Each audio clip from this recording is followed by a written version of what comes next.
My name is Brenda, I am 23 years old, and I work as a freelance content curator and digital ethics consultant. To the uninitiated, my profession might sound like a modern abstraction, but in reality, I am a cartographer of the social conscience. I map out the invisible inequities that permeate our digital and physical spaces, identifying the rot of outdated hierarchies and the subtle, toxic persistence of systemic biases. I don't just edit content, I audit existence. My world is one of precision, governed by the unyielding laws of ideological purity. If a system is broken, and nearly every system built by the previous generation is, it must be dismantled, sterilized, and reconstructed according to the theories that elevate collective equity over individual ego. I arrived at the headquarters of Axiom Strategic Group on a Tuesday morning, my tablet tucked under my arm like a scalpel. Axiom was a mid-sized firm specializing in logistics, but their internal culture was a relic of the mid-20th century. As I walked through the lobby, I took mental notes of the microaggressions built into the very drywall. The executive offices were situated on the top floor, perched like panopticons over the low-level cubicles. It was a physical manifestation of patriarchal verticality. Men in suits, unconscious organisms driven by a need for dominance, paced behind glass doors, while the support staff, predominantly women, were relegated to the dimly lit center of the floor. This was my first target. My client, the CEO, a man named David who possessed the weary, malleable temperament of someone who knew his era was ending, had hired me to modernize their workflow. He thought he wanted better communication. I knew he needed a total ideological overhaul. The problem, David, I said, sitting in his plush leather chair while he stood, a deliberate inversion of the power dynamic I initiated immediately, is that your architecture is enforcing a silent violence. These walls aren't just for privacy. They are filters for accountability. Every time you close this door, you are telling your employees that their input is non-essential to the mysteries of leadership. We need to move toward a model of radical transparency. David blinked, his brow furrowing in that predictable way men do when they encounter a concept that hasn't been pre-digested for them by a legacy news outlet. Radical transparency? You mean, like, an open-door policy?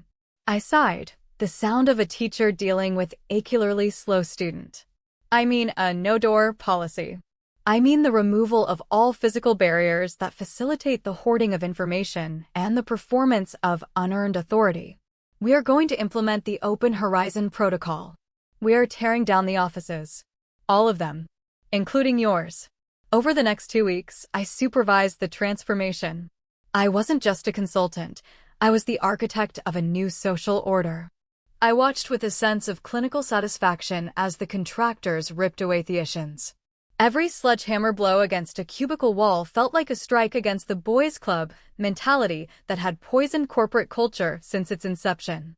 I replaced the desks with long, communal tables made of reclaimed, sustainably sourced wood. No one had a spot.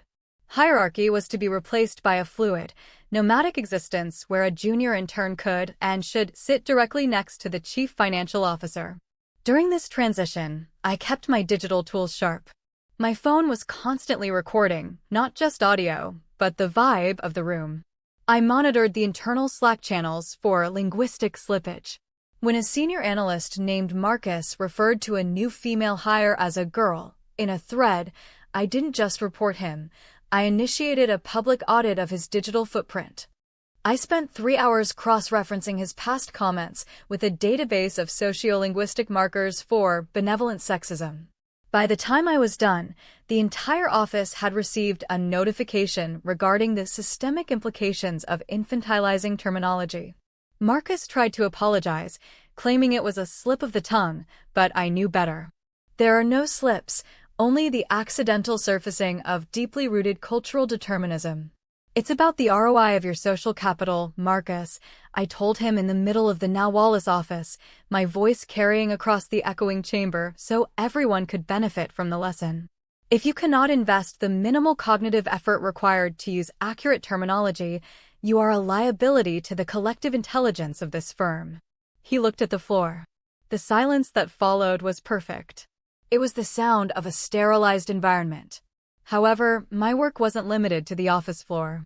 My friend, Elena, also worked at Axiom as a graphic designer. She was currently involved with a man named Mark, a software developer at a different company. To the casual observer, their relationship seemed healthy, but I had been performing a longitudinal study of their interactions through the snippets Elena shared with me. Mark was a classic provider archetype manipulator. He would do things like bring her dinner when she worked late or offer to pick her up from the airport, actions the unevolved would call kind, but which I recognized as autonomy erosion. One afternoon, in the new Open Horizon space, Elena was crying quietly at her laptop. In the old days, she would have hidden in a bathroom stall or behind a cubicle wall. Now, her vulnerability was public, which I viewed as a triumph of my design. "What's the data point, Elena?" I asked, pulling up a stool next to her. "Mark and we had a fight," she sobbed. "He said he feels like I'm checking him every time he speaks. He said he's tired of being treated like a problem to be solved instead of a boyfriend." I leaned back, crossing my arms. "That is a textbook deflection. He is gaslighting you by reframing your boundary setting as an attack. He's trying to reclaim the domestic narrative. Tell me, did he use the word emotional or irrational?" "No," she whispered. "He just said he missed how we used to talk." "A longing for the past is always a longing for a period of less accountability," I countered. "He's mourning his lost privilege of being uninterrogated. You need to initiate a total decoupling, Elena. He is a low-value asset who is leeching your emotional labor to subsidize his own lack of self-awareness. Look at this office. We've removed the walls here so there are no secrets. You should do the same with your life. If he can't survive the scrutiny of an audit, he doesn't deserve the space in your head." I watched her nod, her eyes glazed with the realization I had so carefully cultivated. She broke up with him via text 20 minutes later. I felt a surge of professional pride. I was thinning the herd of unevolved influences in her life, creating a more sterile, and therefore more safe, environment for her to exist in. The peak of my project was approaching, the secret merger between Axiom Strategic Group and a massive entity called Viridian Corp. This was the big deal, the kind of corporate alchemy that usually happened in hushed tones behind heavy oak doors. But at Axiom, under my guidance, there were no doors. David, the CEO, had been nervous. He had mentioned several times that the negotiations were sensitive and required discretion. Discretion is just another word for the concealment of class-based maneuvering, I told him during our morning check-in. If the merger is ethical, it can withstand the light of the collective. If it isn't, then the collective has a right to know. Transparency isn't a toggle switch, David. It's a commitment. The day the Viridian executives arrived was the day my theory met the messy, uncoordinated reality of human noise. The Open Horizon was now a cacophony. Without walls to dampen the sound, the clattering of keyboards, the grinding of the espresso machine, and the constant hum of 30 people talking at once created a sonic sludge. I saw the Viridian executives, 3 men in charcoal gray suits, looking visibly distressed as they were seated at a long communal table in the center of the room. There was no boardroom. There was only a designated high-focus zone, marked by a slightly different color of carpet. "We can't talk here," one of the Viridian men whispered, leaning in toward David. "Nonsense," I intervened, standing nearby with my tablet to document the interaction. "This is a democratic space. If your proposal is sound, the ambient noise of the workers you intend to absorb should be a reminder of your responsibility to them, not a distraction." The executive looked at me as if I were a ghost. "Who are you?" "I am the digital ethics consultant," I said, my voice steady. "I ensure that the ideological integrity of this space is maintained." David looked pale. He tried to lower his voice, leaning over a spread of financial documents. "As you can see on page 12, the valuation of our logistics fleet is based on the projected Q4 yields from the Northern Corridor." But David's voice, though low, carried. In an open office with concrete floors and high ceilings, every whisper is a broadcast. 10 feet away, a group of junior analysts were taking a collaborative break. They were laughing at a video on a phone. Further down the table, a printer began to hum and shriek as it processed a 100-page report. The numbers for the Ethelgard acquisition, the Viridian man said, trying to be heard over the printer, they're too high. We need to cut the staff at the warehouse level by 40% to make the margins work. The office went silent.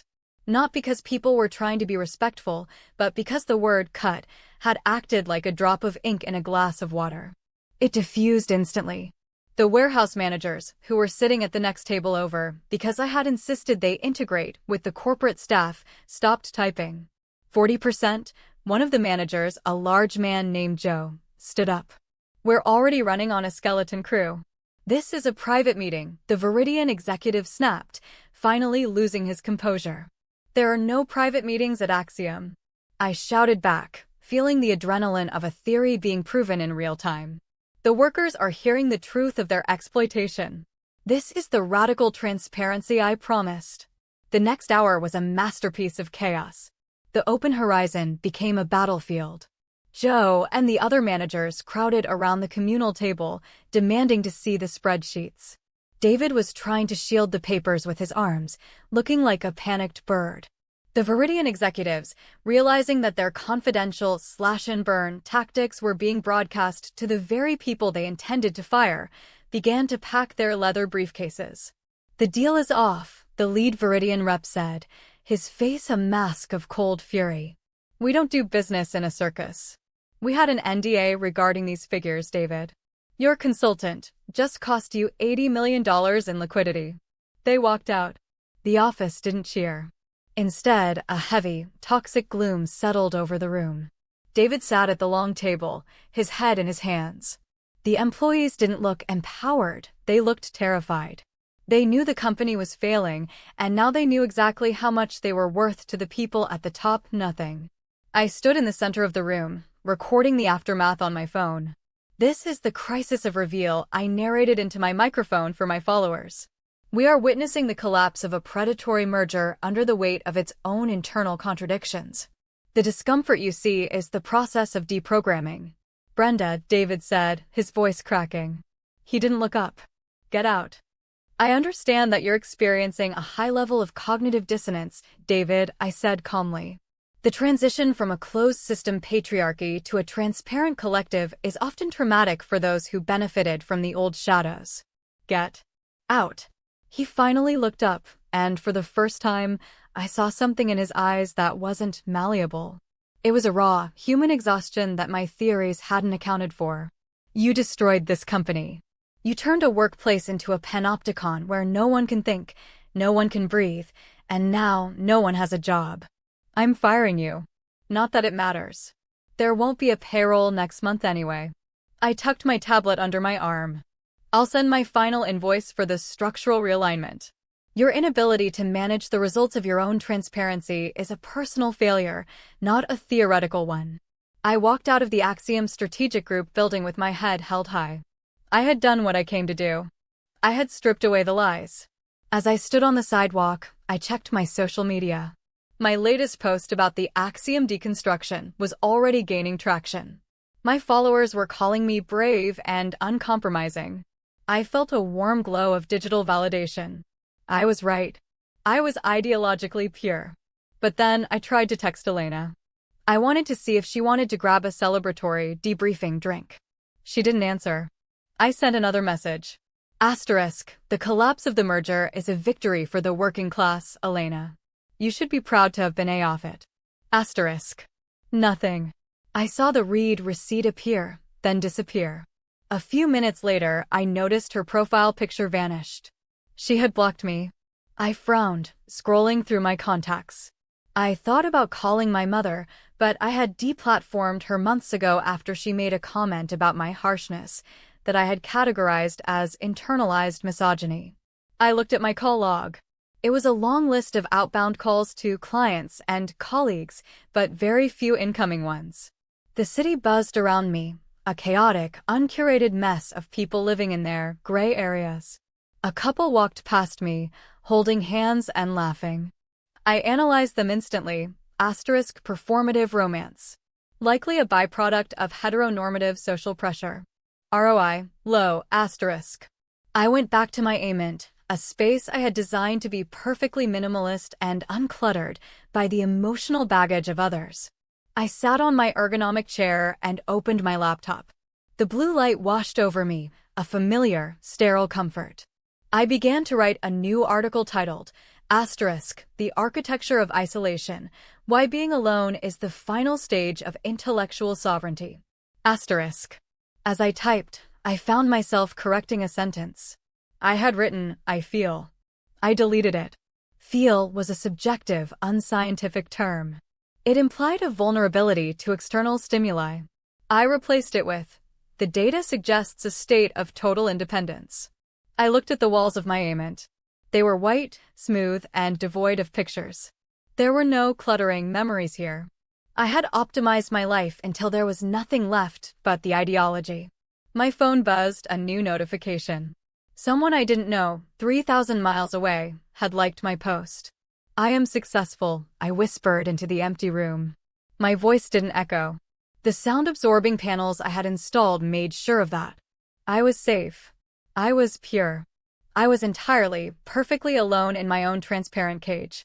I had spent so long tearing down everyone else's walls that I hadn't realized I was using the bricks to build my own.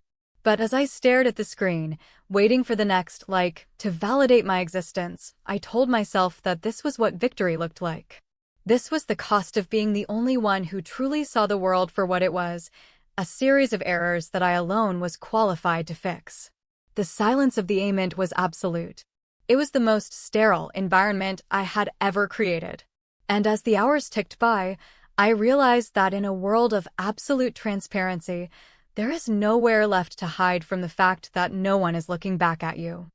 I opened a new tab and began to search for my next client. There was a mid-sized tech firm in the next city over that still had executive suites. They needed me. They didn't know it yet, but they were living in a state of structural deception. I would go there. I would tear down their doors. I would audit their souls. And when I was done, they would be just like me, free from the burden of other people. I felt a tear prick at my eye, but I quickly suppressed it. I checked my digital ethics handbook. Crying, a physiological response to the friction between reality and the ego. I wasn't crying. I was merely experiencing a temporary calibration error. I adjusted my posture, took a deep breath of the filtered air, and continued to type. The world was messy, and it was my job to clean it. Even if I had to scrub it until there was nothing left. As the night deepened, the glow of my monitors was the only light in the room. I looked at the reflection of my face in the dark window, sharp, focused, and utterly solitary. I had reached the pinnacle of my own theory. I had achieved a space that was completely free of toxic human influence. It was the most ideologically sound moment of my life. I just wondered why it felt so much like a burial.